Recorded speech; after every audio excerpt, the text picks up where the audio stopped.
Hello guys, welcome to my channel Debsin dream blog. আশা করি তোমরা সবাই ভালো আছো, আমিও খুব ভালো আছি। অনেক দিন বাদেই ব্লগ করছি। আজকের ব্লগটা একটু অন্যরকম, কারণ আমি একটা এনজিওর সাথে যোগাযোগ করে জানতে পারি সেই এনজিওতে অনেক দুস্থ অনাথ ছেলেমেয়েরা আছে, অনেক বাচ্চারা আছে যাদের পরনে জামাকাপড়ের সত্যি খুব অভাব। তো এই এনজিওটার নাম হচ্ছে জয়গ্রাম সোশ্যাল ওয়েলফেয়ার সোসাইটি। তো আমি এনাদেরকে একদিন বাড়িতে ডাকি এবং আমার বাড়িতে যাবতীয় যা নতুন পুরনো জামা কাপড় আছে সব মিলিয়ে এবং আমার বাচ্চার ছোট থেকে বড় যাবতীয় যা জামা কাপড় এনাদের হাতে তুলে দিতে পেরে খুব খুশি হলাম।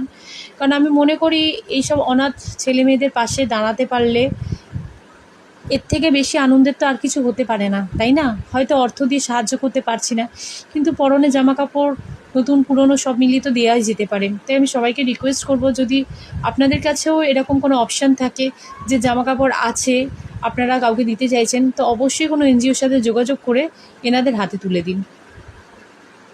দেবপ্রিয় বোস ম্যাডামের বাড়িতে অ্যাকচুয়ালি ওনার সাথে মানে ম্যাডামের সাথে আমাদের পরিচয় ফেসবুকের মাধ্যমে।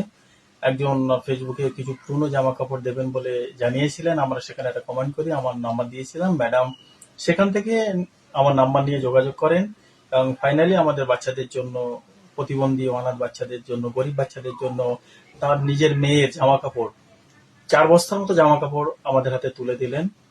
তো আমরা জয়গ্রাম সোশ্যাল ওয়েলফেয়ার সোসাইটির পক্ষ থেকে, আমাদের অর্গানাইজেশনের পক্ষ থেকে, আমার ব্যক্তিগত মানে সেন্স থেকে আমি অনেক ধন্যবাদ জানাবো যে ম্যাডামকে আমাদের এই পাশে থাকার জন্য, বাচ্চাদের সহযোগিতা পৌঁছে দেওয়ার জন্য।